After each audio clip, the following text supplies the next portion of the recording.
Now, Mr. Fein, Congressman Paul is the first and perhaps the only candidate for the Republican nomination who's put out a very detailed map of where he wants the federal budget to go. And in his budget proposal, he says he's going to balance the budget in 4 years, and he's going to cut $1 trillion a year.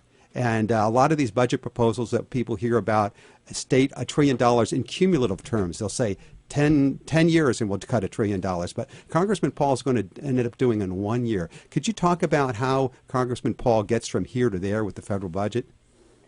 Yes, and let's begin with the largest element, I think, that can be cut, in fact, strengthen the security of the United States. That's the current $1.2 trillion we expend on a national security issues. 1.2 trillion. That's more spending than the combined defense budgets of the entire world combined.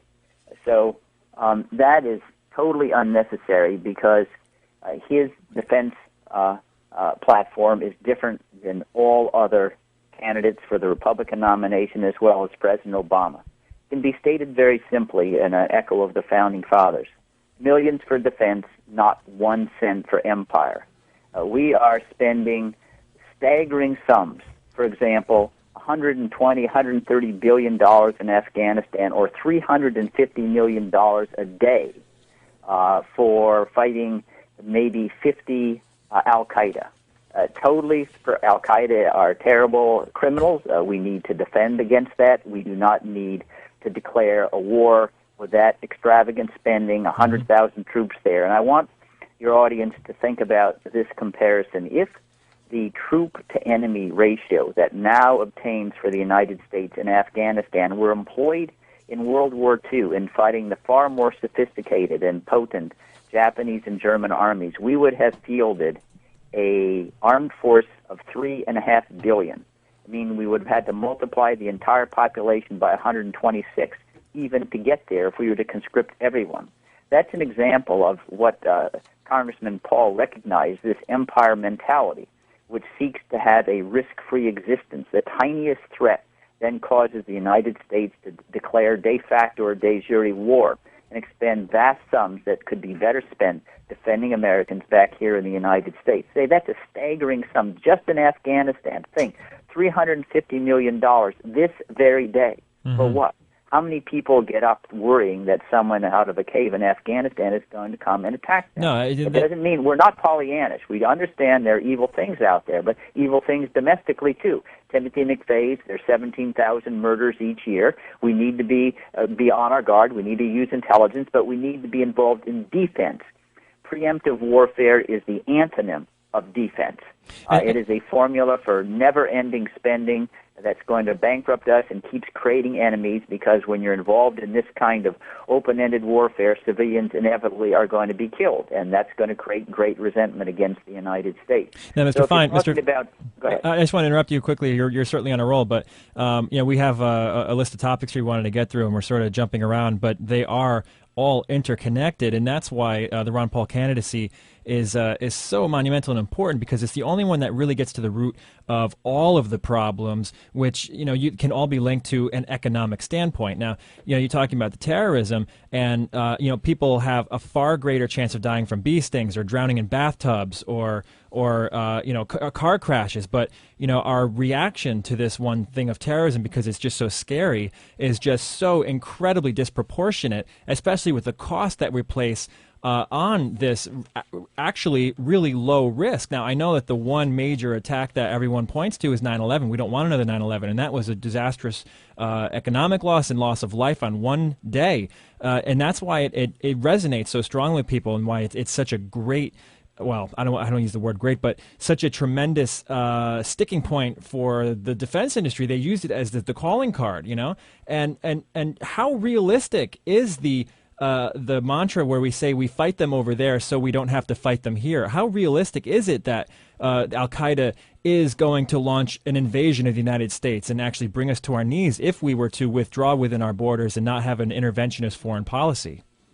Well, I think the likelihood is zero. And remember, I'm not trying to defend those murderers who perpetrated 9/11. Of course not. It's an abomination. But the fact is, even if it's not exculpatory, if the United States did not have 1,000 bases abroad, intervening in every domestic situation, whether propping up Saudi Arabia, Egypt, the Shah of Iran, all these other countries, there wouldn't have been resentment. It may be true that we weren't killing anybody directly, but we were supporting regimes that created enormous resentment in their citizenry.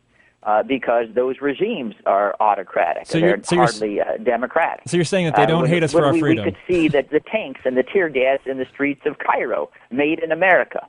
So that creates an anger. Now, even with that and the dastardly attacks of 9/11, Al-Qaeda never had the ability to occupy the United States, to threaten our sovereignty. They're very evil people, and when they commit crimes, we capture them, we try them, we sentence them, and even if we can impose a death penalty, as was a potential for Mr. Zacarias Moussaoui, he was the 20th hijacker, and we can, as the Israelis did to Adolf Eichmann, exercise kidnapping abroad, bring them back here for due process trials, but that is not war.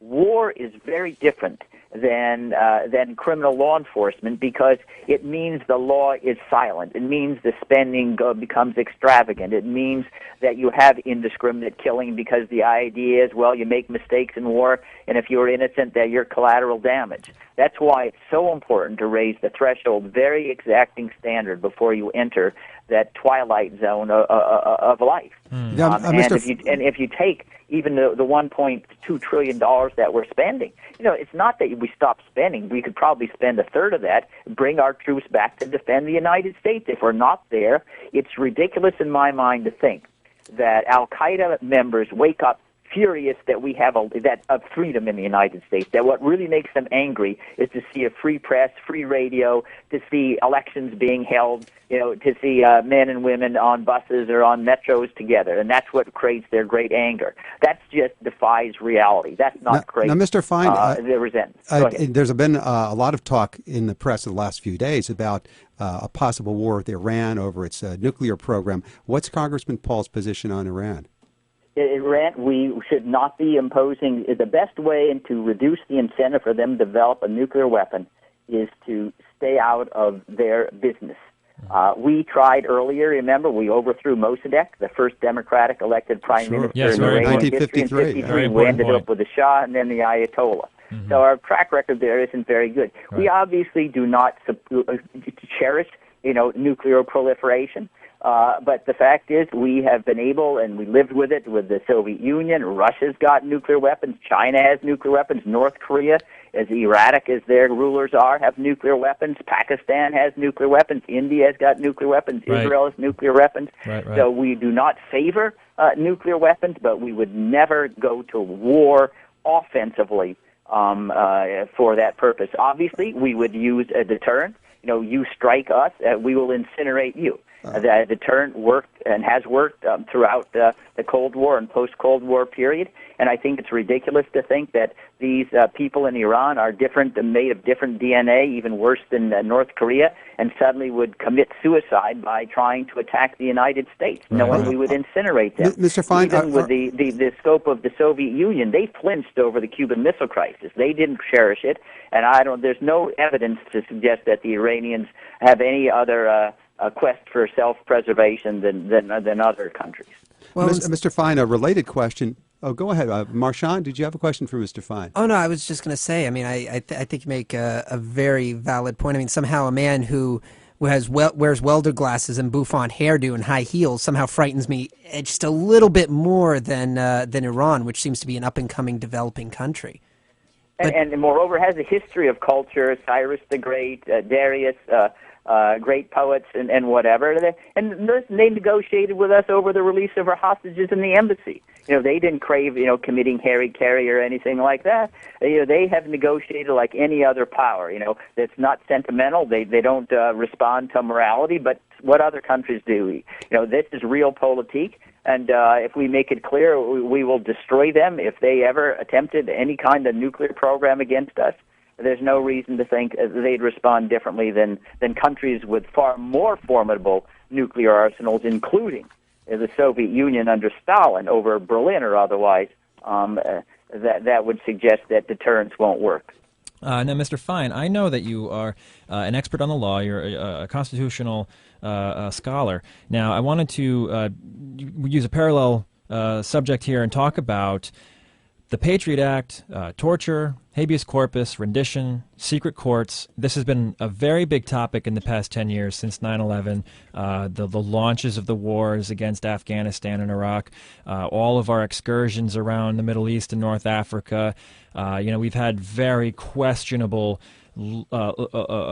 interactions and gray areas in the law where we're now picking up American citizens and whisking them away to these unknown black sites to be questioned with no end in sight. People cannot even see the evidence against them to defend themselves, and obviously the possibilities of where this could lead is just down an endless black hole of just a hellhole situation where none of us want to go. Completely un-American. And I hear Ron Paul talk about this a lot, and I think, I'm of the mindset, justice be done, may the heavens fall, and if we don't follow the rule of law, what are we? Yeah, we've destroyed our reason for being. I think you're exactly right. If anything, you've understated it because you omitted the greatest tyranny that's ever been invented by the mind of man. The authority of one person to kill a citizen based upon secret facts and secret law. Of course, namely we've talked Mr. about it al-Awlaki here. over in Yemen. A few days later, followed by killing his son with a Predator drone, and the government remained silent on that score. But can you define tyranny in any more absolute way than crowning someone with authority to kill a citizen on secret facts and secret law? You can't go beyond that. Well, But presidential candidate Paul has opposed the Patriot Act. Mm-hmm. We have now the President of the United States, through a spokesman, telling the U.S. Supreme Court that the government has authority to track you, me, the Supreme Court justices, everybody in the United States, 24 hours a day, wherever we move, 365 days a year, with no suspicion at all that we're engaged in any kind of wrongful conduct. So, 24 hours a day. I mean, that's the definition of 1984. Clearly, the Ministry of Truth. I mean, Winston is already here. And Ron Paul has been very eloquent in speaking out against these mindless efforts to destroy the greatest liberty known to mankind, the right to be left alone. Now, clearly, we have a situation. Clearly, we have a situation being set up where, Mr. Fein, you still there? Yes, I'm sorry. Okay, we have a situation being set up where you are everybody guilty till proven innocent, and the burden of proof is put on us. You have municipalities going through your trash trying to see if you're following the law. There is just absolutely no end to where this end in sight. And this can only proceed. And the only thing that I have to say is, are we any safer? I think that I submit that we're not. 50 years ago, this country was far more organized and lawful and moral, and we've gone down this rabbit hole with no end in sight where they just continue to snoop and prod us to try to get more information out of us. Now, with the internet, Google just willingly gives up whatever information the FBI wants without even a question. And where does it end? No, well, I agree with you on 2 points. First of all, it certainly all this information, the vacuum-cleaned information, doesn't make us safer. In fact, it creates so much of a haystack that you can never find the needle, since you're totally indiscriminate in what you gather.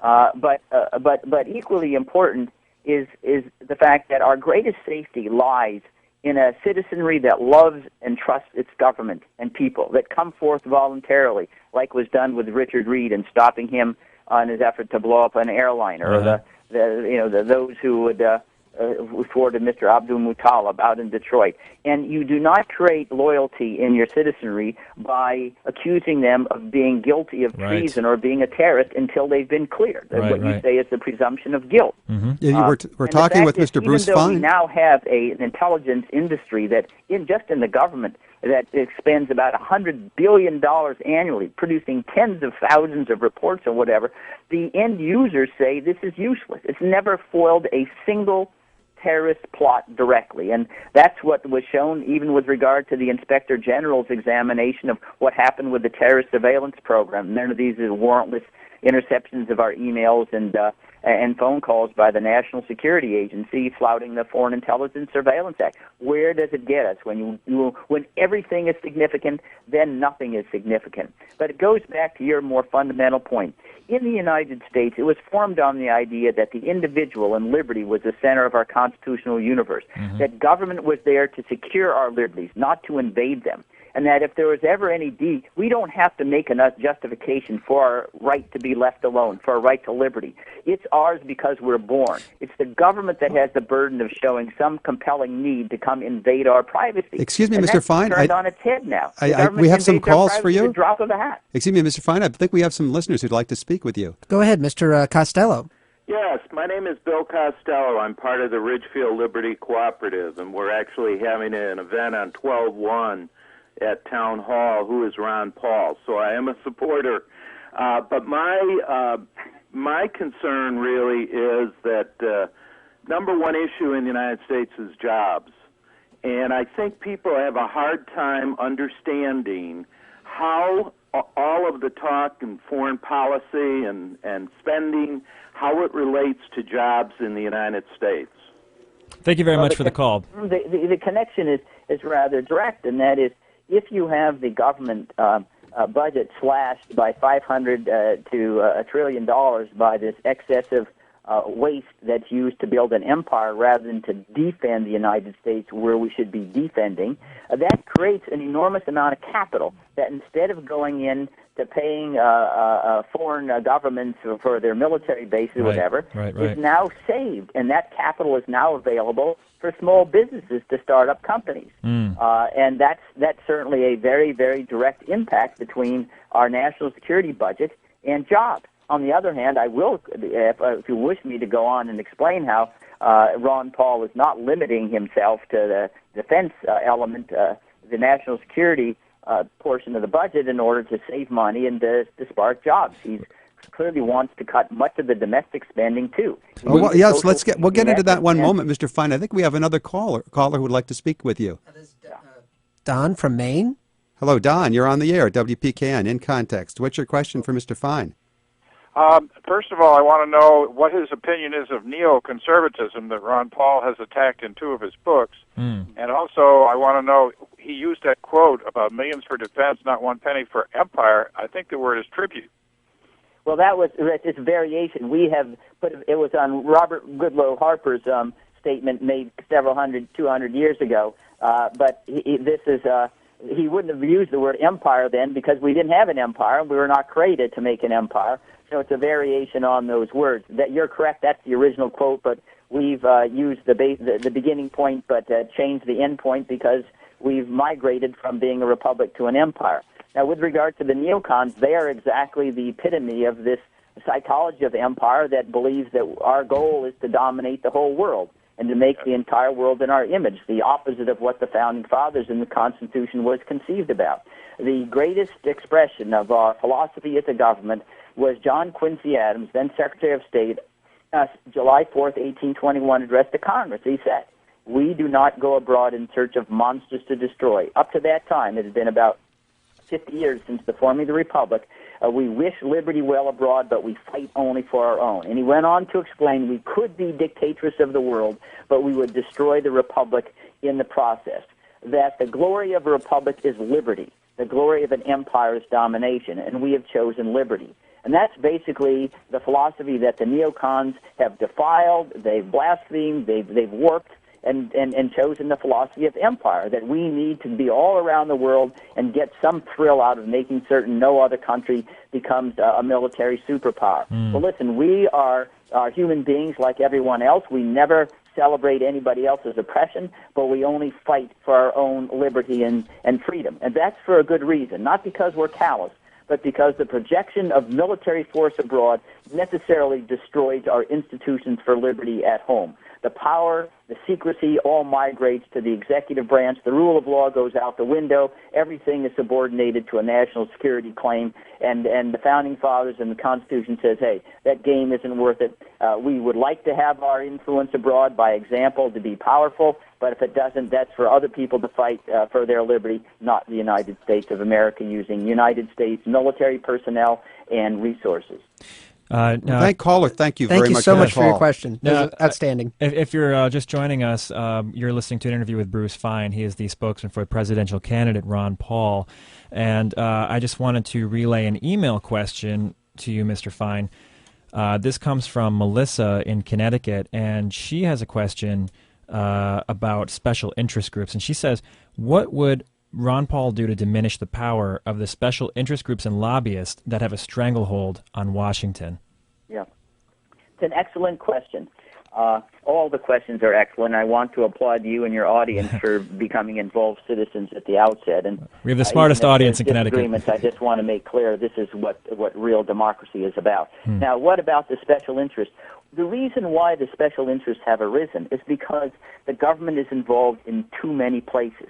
With all these ridiculous government programs, we're the biggest landlord in the country. You know, we're trying to be the innovators, the Bill Gateses and the Steve Jobs by giving money to Solyndra and any other group, whether it's solar panels one day or coal gasification the next day. If the government got out of all of these enterprises, where it's now spending trillions of dollars, the special interest groups would go away because there's nothing in it for them anyway to then lobby because the government doesn't get there. And he would apply strictly the Constitution as it was meant by the Founding Fathers, which was, the government is a government of limited authority. The states have all the authority outside those uniquely federal issues like a defense, or like immigration, like a post office and telecommunications, and that kind of thing, towing money. But otherwise, the special interest would go away without the growth of government subsidies and spending. Because just think of this. If we move back into our history, 100 years ago, we didn't have these debates about special interest money. Government wasn't in these issues, so it was ridiculous. Why would no one lobbies just for the sake of lobby? To spend vast sums of money on $200 lunch there's nothing to fight over. Meetings. Unless they feel that they can get a monetary return on it. Now, along those lines, Paul would do that by cutting budget agencies and spending. Along those lines, I wanted to say that it's self-evident by the fact that there hasn't been any special interest money donated to the Ron Paul campaign. It's coming in mostly $40 donations, and I think I heard that the U.S. Army is one of the biggest employers of the donors. Is that true?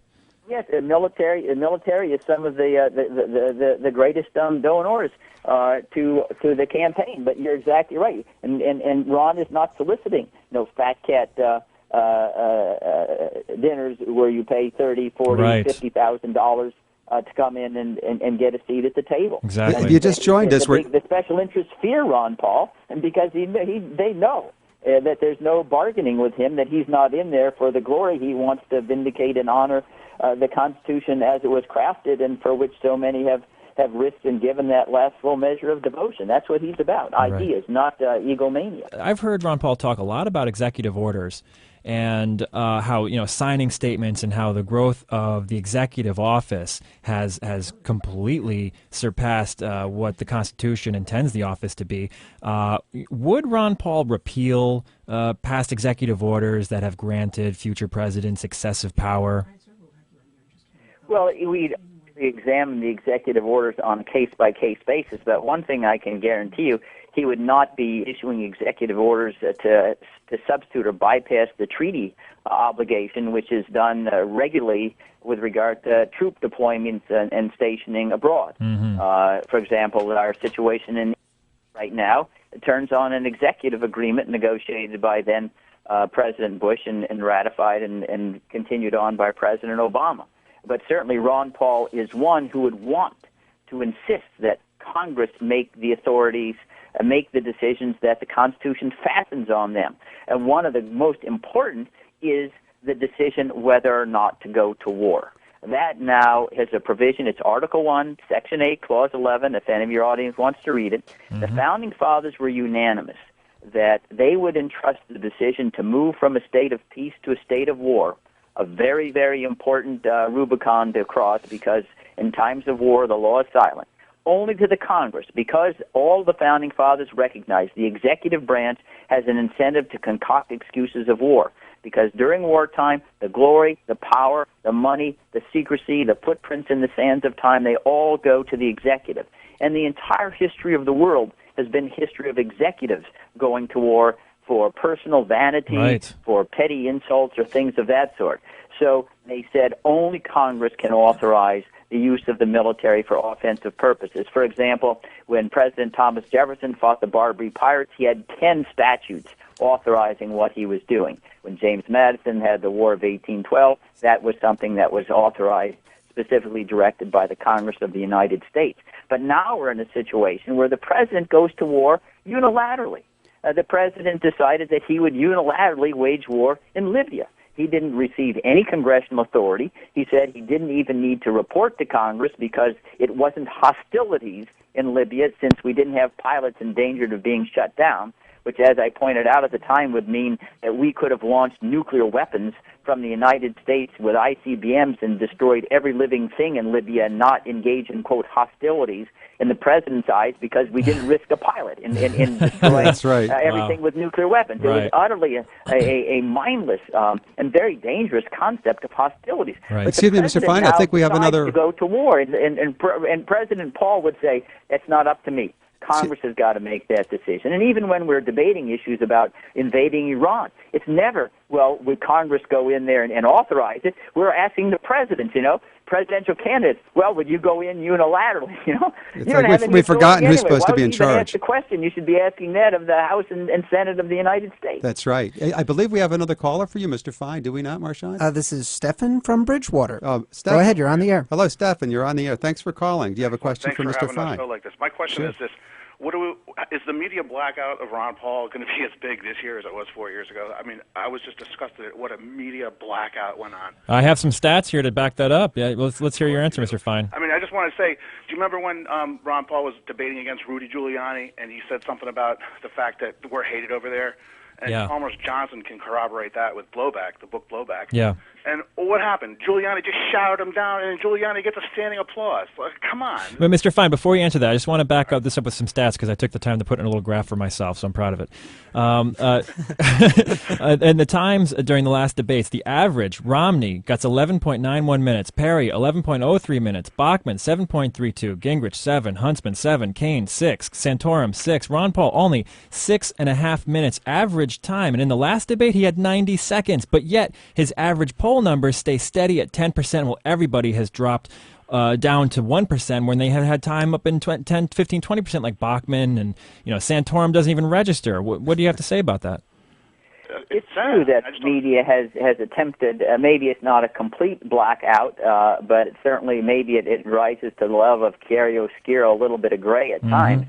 But it's because the media itself, in my judgment, is complicit in this empire mentality. They just don't know how to deal with a candidate who really believes in a republic, because the media also is involved in big government and promoting the idea that the United States has got to be the most powerful country in the world, that goes abroad like Julius Caesar, Veni Vidi Vici, and things of that sort. So they don't want to give credence to his ideas because in their mind it's outside their mainstream, if you want to put it, neocon thinking. Do you have an opinion? It's been grossly unfair because Stefan, you're thanks absolutely very right. much. In comparison to his popular support, the media as a proxy is about 1/100th of his support in the electorate. That's right. Stefan, thanks so much for that phone call. I just want to add, Mr. Fein, do you have an opinion on the leaked email that the Bachmann campaign said that she received accidentally that showed collusion, that they were definitely not going to give her many questions, and I'm sure that the same email was sent about Ron Paul. Do you think that this shows a broader issue where the networks are clearly trying to control the question flow of the debates? Yes, I have no doubt. The idea that media people somehow are platonic guardians that are searching for truth without ulterior motives is ridiculous. They're human beings with prejudices and biases like everyone else. And they clearly want to be there, and part of their own thrill or sense of importance is, we get to decide, who's going to win and who's not by who we want to favor for this particular time and place. Right, and the sad thing is that most people don't watch the debates. I was talking to someone yesterday. I said, "Did you watch the debates?" I said, "No, I read about the debates." Okay, well, if you read about the debates, it's clearly going to be some kind of contrived. Guys, people pay a price for not paying attention. I know. They're paying a price in terms of millions of lost jobs, in terms of this horrendous bank bailout, and these ridiculous wars all over the globe. Sometimes I feel like you and I are the only ones who care. Well, our listeners care, and I think we have another listener who would like to speak to Mr. Fein right now. Yes, this is Barbara from Richfield. Go ahead, Barbara. Thanks you're for on the calling, air. Barbara. Thanks for taking my call. Actually, I was going to ask a question about the media blackout, but then that has just been said. Uh-huh. Also, in relation to the media blackout, there's the polls that are taken post-debate. And Ron yes. Paul always wins by tremendous percentages, That's a good point. and then the media takes them down immediately. And my question really is, in regards to this, how do we get around this? Maybe the other caller just said this, but Ron Paul is doing very well in Iowa and New Hampshire. How do we get that word out that he is viable and that the media's drumbeat, he'll never win, is a bunch of malarkey? So what do we do? Well, thank you very much for your call. Yeah, thank you, Barbara. I think we have an excellent social media outlets that we can utilize. It's not like it was 30 years ago where you had 3 networks and that was about it. So there are ways in which the clout of the mainstream media, if you will, has been diminished. And moreover, there are oftentimes people who recognize that there's a blackout and will vote against the media in resentment. I mean, remember, Harry Truman lost to Tom Dewey in 1948 until he won, even though everybody was predicting that he had already lost. And we think that there's a very high likelihood that Ron can prevail in Iowa and New Hampshire, despite the effort to try to minimize his popularity there in the media. And that will be something that's undeniable. You can't take away the votes at the ballot. And it's like the caller maybe tacitly is recognizing when Ron placed second out in Iowa, just a nudge, I think, behind Blackman. He was. Yeah, ignored, that was very close. Yeah, there's like and she was giving out free tickets, as I recall. 200 vote difference, I think it was. Yeah, I think she was giving out free tickets to an event at which you had pretty much the quid pro quo was if you go into the event, you're going to vote for her. And I think the irony of it was that she only got half the votes she paid it for. Democracy at its best. He wasn't paying quite as much as Bloomberg pays his votes. You're listening in context. But I do think that there will be a huge surprise there, in the mainstream media when the results in Iowa are taken. If you'd like to join the conversation with Mr. Bruce Fein, who is Ron Paul's spokesman, give us a call here at 203-336-9756. That's 203-336-9756. Or you can email us at ken@mdrtalk.org. That's ken@mdrtalk.org. One subject that Ron Paul stands out on is the Federal Reserve, the whole money question. He's addressed it in a way that I don't think any other candidate, in either party, with possible exception of Dennis Kucinich. Could you talk about Ron Paul's attitude towards the Federal Reserve and how he would like to see, what changes he would like to see? Yes. We need to start with a little background. The United States flourished economically for 100 and some years without a Federal Reserve System at all. It wasn't even born until 1913. So the idea that you need a Federal Reserve System in order to have an economically flourishing country is inaccurate. And moreover, the Federal Reserve System now, with the Federal Reserve Board of Governors, it basically is involved in price fixing. It tries to fix interest rates by controlling or manipulating the money supply. Whether one day it may vote, well, we now have $600 billion more dollars, or $1 trillion that will create simply by buying or selling Treasury securities with dollars that it orders to be printed by the United States Mint. And in fixing the interest rates, when they tried to fix it at very low a couple of years ago, it was the Fed that fueled the so-called subprime market. Remember, everybody thought that housing prices would go up forever, and that you were taking no risk because even if there were default, the price of the house would be far more than when it was initially purchased. And people were buying houses with the expectation that the bubble would never pop. And that was something fueled by the Federal Reserve System. If we didn't have the Fed fixing interest rates, but interest rates responded to the true supply and demand for money, we wouldn't have a bubble-like economy. Who would control Ron Paul would simply ultimately phase out the Federal Reserve System. There's no reason why you need a central bank. Countries and regions like Hong Kong have flourished for decades without a central bank whatsoever, and that if you move to a gold system, you wouldn't have politicians manipulating the money supply to try to push the economy too fast where it shouldn't be going. It's the equivalent in a different way of Solyndra. The government believing it's smarter and can outfox the free market choices of individuals. We need to know it and how out of control the Fed has become. Think of this.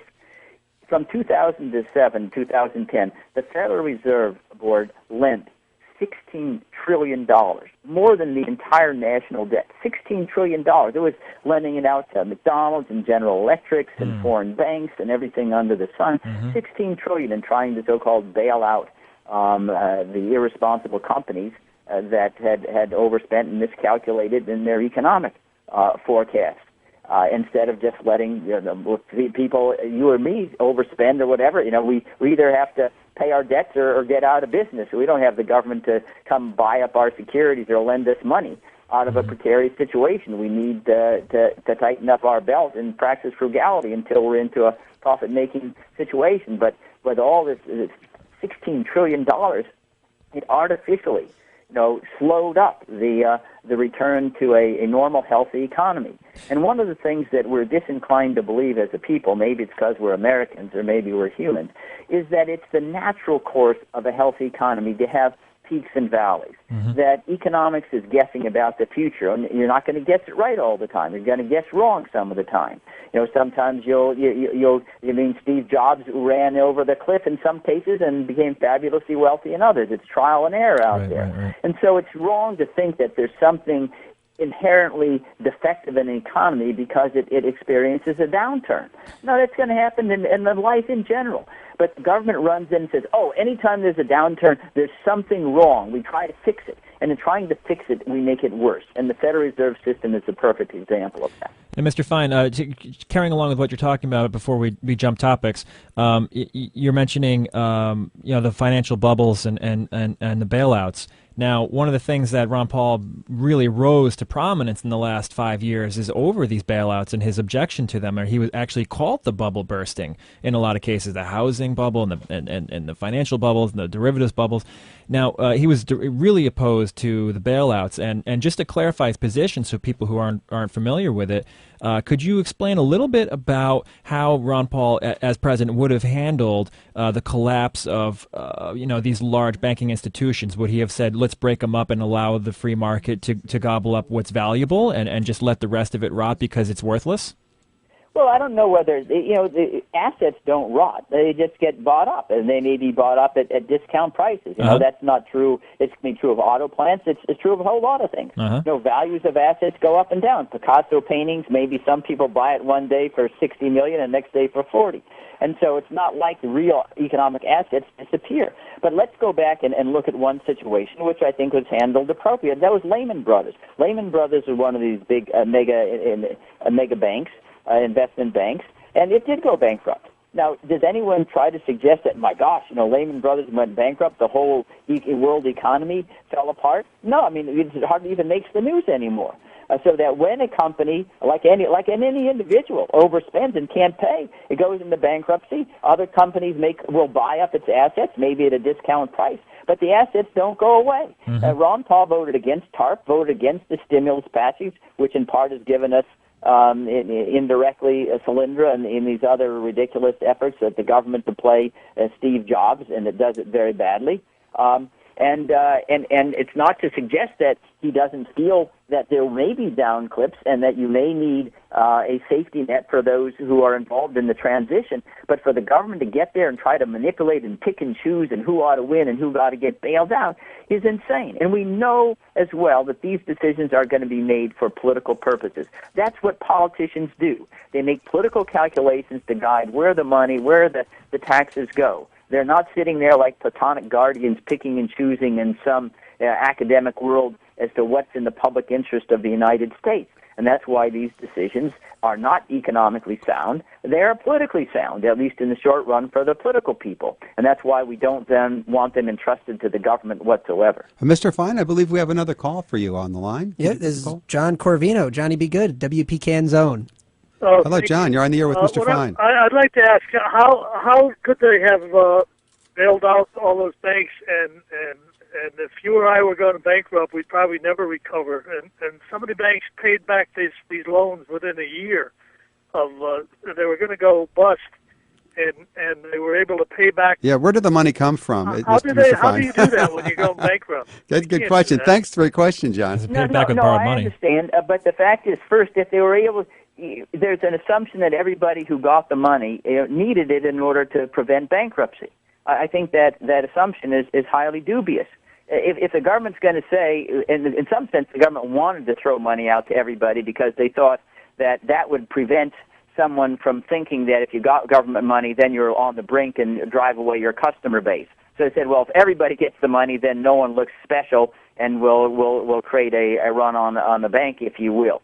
But it's true that huge amounts of money were paid back. But it's not true that they only were paid back because the government lending was what saved them from bankruptcy. You have to question, well, why were they lending it out in the first instance?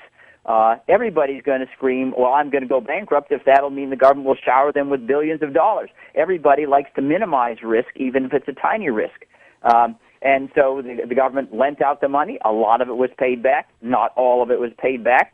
But it's in my judgment, it's still a warping of the general economic situation. That if that money never went out, where would it go? It'd mean that fewer taxes would have to be collected, or go back to you because you could even reduce the other revenue sources. So that would have been in the caller's pocket, or in your pocket, or in my pocket to spend or to start a business. It wouldn't be in these other mega banks' pockets. And I think that Ron Paul does believe that we ought to have a ceiling on the size of the banks because the too big to fail phenomenon is there because of the way the politics works. If you've got a bank that's got a branch in every single district of every member in the United States Senate and the United States House of Representatives, they're all going to get together and say, my God, we can't let this bank go under. We'll have unemployment in our district. So these companies are not building and citing their factories and locations based upon economics. They're doing it looking at the political landscape and what will enable them to escape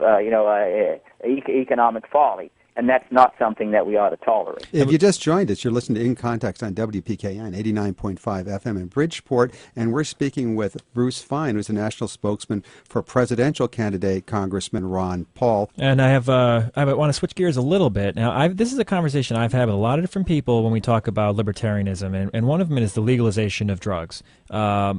Specifically, starting off with marijuana, Ron Paul's been asked specifically which ones would you legalize, and he said, well, we'd start with marijuana, and then, other ones may follow depending on how, things go. But, I ask people, and they seem to have this fear that, like, well, aren't we all going to turn into drug addicts if that happens? And, they point to, countries overseas where they're just basically narco states, or in South America where it's readily gotten. But, and I argue that you can get it now, if you wanted it, you can get it. And, if it's in you to be an addict, that's the libertarian viewpoint, that you have to take care of yourself. You have to assume some responsibility. Yeah, what is Congressman Paul's view on the legalization of drugs or the success of the drug war?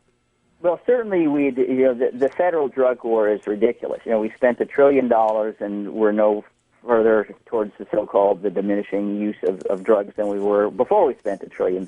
And you surely get that the federal government should be out of this exercise and enterprise. It's at best it's a state issue. If states can decide on their own and their people whether they want to authorize it or not. But if you look at the larger issue, I do not believe that when we repealed Prohibition Amendment in 1933, it made us all alcoholics. Now, we do have alcoholism. We had alcoholism before Prohibition. We had alcoholism during Prohibition. We had alcoholism after Prohibition. And it's the kind of issue that that the law has a difficult time dealing with directly. Some things are more correctly addressed through cultural stigmas and ostracism than by putting people in jail of one sort or another. But we did try this with a constitutional amendment, try and regulate private morals with regard to alcoholism, and it was a total and complete failure. And I think that we ought not to try to believe that we can do things through the law when the result is we end up creating or encouraging, drug markets and law violations that address conduct that is not antisocial. We obviously, whether or not you have drug legalization, just like we don't prohibit alcohol, it's still a crime to commit drunk driving offenses. And so any actual antisocial conduct would still be prohibited. So it's not like we're reducing ourselves to the law of the jungle and saying, anybody can do whatever they want. No, You've got to conduct your way, whether or not you're taking drugs or not. That doesn't harm anyone else. Otherwise, the law would would address that particular problem. As we discuss Congressman Paul's positions on issues like the Federal Reserve, intervention in foreign military affairs, it occurs to me that his positions were once a very large, perhaps the mainstream position of the Republican Party. I'm thinking of people like Senator Robert Taft. And somehow, how did it happen that this ends up on the edge of the party and the interventionists and the people who are big promoters of the Fed end up in the center? How did that happen? Yes, and again, it's my book, The American Empire Before the Fall, that was published by Campaign for Liberty, that really traces this, and it's something that transcends really just party lines. It's what I call the psychology of empire, to control for the sake of control.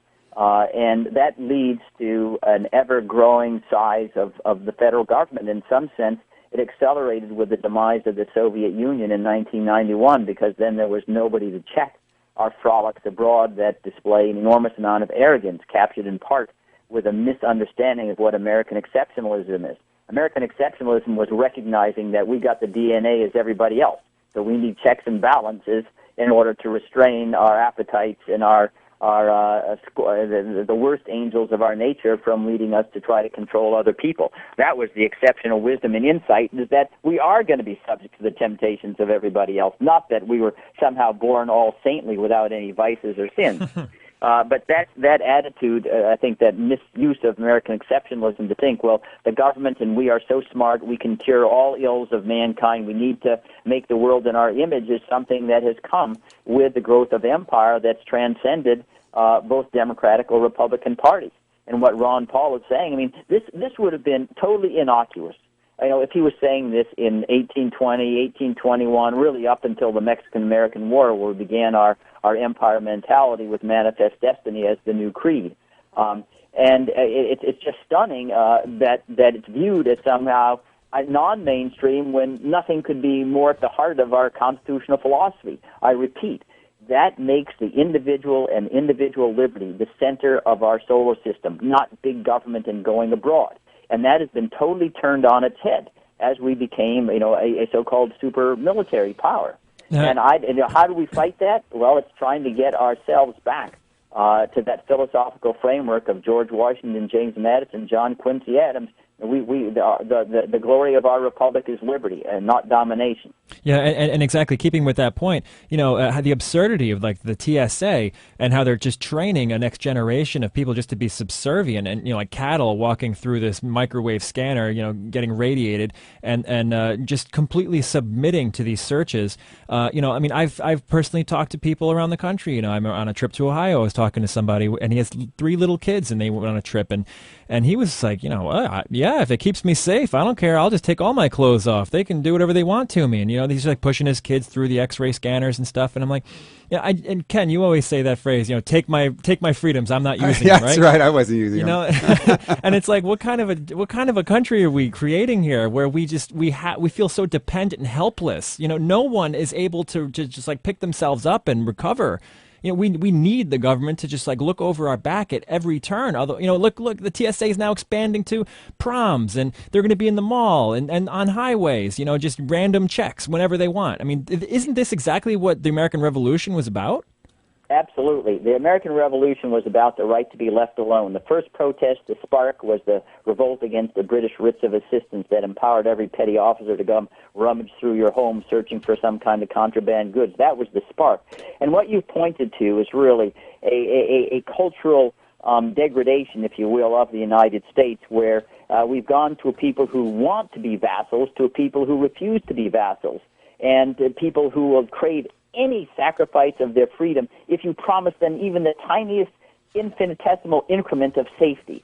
Everything gets subordinated to safety, even your own desire to be free and to make choices. And the fact is the TSA has had all these billions of searches. They've come up with not a single terrorist throughout. In fact, they fail more often. They'll say, well, that was because we frightened them off, because we're searching grandmothers and kids who are 5 years old. But that seems to me utterly ridiculous. But in any event, the more important point that you're making is that when you have a mentality, a philosophical framework that tries to reduce life to a risk-free existence, there's no stopping point then at what kind of incursions and encroachments on liberty you'll undertake if it's risk-free. Because you can always reduce the risk a little bit more. Yeah, Mr. By Fein, going out in advance, your defense perimeter is not 1,000 miles, and it's 8,000 miles, and then even the slightest evidence of an aberration. Mr. Fein, I'm going to have to cut you off there.